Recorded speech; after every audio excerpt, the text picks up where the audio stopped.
আমি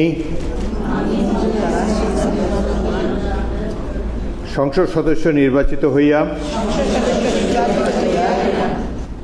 সশ্রদ্ধ চিত্তে শপথ বা দৃঢ়ভাবে ঘোষণা করিতেছি যে আমি যে কর্তব্যভার গ্রহণ করিতে যাইতেছি তাহা আইন অনুযায়ী ও বিশ্বস্ততার সহিত পালন করিব। আমি বাংলাদেশের প্রতি অকৃত্রিম বিশ্বাস ও আনুগত্য পোষণ করিব এবং সংসদ সদস্য রূপে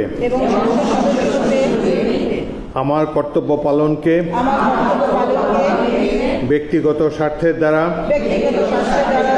প্রভাবিত হইতে দিব না। ধন্যবাদ।